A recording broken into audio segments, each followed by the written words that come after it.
waxaad ogaanaysaa haddaadan aragti nolosha ka lahayn waxaad ku nooshaa aragtida dadka kale haddaadan aragti ka lahayn guurkaaga waxaad ku dhisataa qoyskaaga aragti qof kale ka timid waxa ku salaysan tahay fikir iyo maskax qof kale wax ka yimid maxaa yeelay adigu diyaar uma tihid adigu ma aysan kaa soo go'in wax la yiraahdo inaad aragti iyo vision nolosha ka yeelato haddaadan aragti ka lahayn waxbarashadaada waxaad baranaysaa fakartiga saaxiibkaa barto maxaa yeelay isaga aad ku helinaysaa fasalka laakiin ma jili kartid oo ma keeni kartid heerka iyo qoondada nololeed u baahnayd waxaad taagnaanaysaa banaanka waxaad yani wakiil waxa kaaga noqonaya noloshaada dadka kale kugu hareeraysan waxa maanta tahay badana dhalinyaro intii daawanaysa waxa loo badan yahay dhalinyaro waxaad kugu jira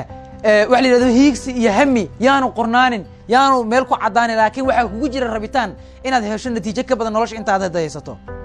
waxay u badan tahay inaad jeceshahay inaad noqoto qofka ugu magaca iyo sumcadda badan dadkiisa qofka ugu saameynta wanaagsan ee ugu soo saarka badan dadkiisa qofka ugu taariikhda iyo quruxda badan markuu dhinto dadkiisa ama dunida ama yani gobolka iyo meeshaan deganahay qofka ugu iftiinka badan I know in aragti noocaas kugu jirto I know mid u dhow inay kugu jirto ama mid u dhigan tahay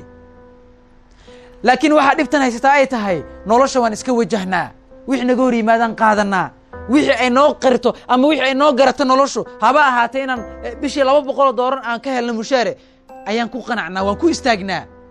taasi ma aha nolol ololahan waxa rabnaa inaan ugu guurno hamigaabnida higsi yarida wax yar ku qancidda meela yar soo taabashada ee fadhiisiga iyo meelaha soo keenad ku fadhiisato waxa rabnaa inaan noqono bulsho qof walba oo ka kooban hamigiisu cirkaas joogo si waxa sogsoko oo dhan aan uga fikirin si qabyaaladu u guurto oo aan u helno wax ka shisheeya maxay la qabyaalada hadda waxaan ugu qasbaya ma haysano vision ka shisheeya waxaan ku kacna aabaheeno wax ku raasada qabiil waxaan ku soo kacna walaalkeen naga weyn oo shaqo ku hela qabiil waxaan ku soo kacnay dadka nagu hareeraysan oo yani ku nool oo ku hadlo mawduucooda uu yahay focuskooda uu yahay qabiil taasaan ugu qasbaysa laakiin haddaan yeelano vision dheer ama aragti dheer oo ka sarreysa waxaas waa nolosha dadka aadanaha ah ee nagula nool dunidan aan wax kula qabsanayno aakhiradeena aan ugu shaqaysanayno waan iloobi doonaa qabiilka waan iloobi doonaa xaasidnimada waxaan noqon doonaa yani intaan competition iyo tartan micno daraa ku jiri lahayn waxaan ku jiri doonaa cooperation waan iskaashan doonaa sidaan aaminsanahay adigoo dhalinyaro ah markaad duqoodeed dad noqoto birita kama shalayn doontid shalay lacag ma aanan haysan kama shalayn doontid shalay layma jeclayn kama shalayn doontid shalay labiskayga ma qurxayn laakiin waxaad ka shalayn doontaa shalay waqtigay kama faa'iidaysan shalay waxba ma aanan baran markaan enerjiga haystay markaan dhalinyarada ahaa marka caqliga waqtiga iyo kartidu ii soo safteen waxba ma aanan qabsan waad ka shalayn doontaa I know aniga ku ballan qaadaya markaad duqoodeed dad noqoto inaad intaasba isweydiiso maanta ha ka fikirin waxyaabo yar yar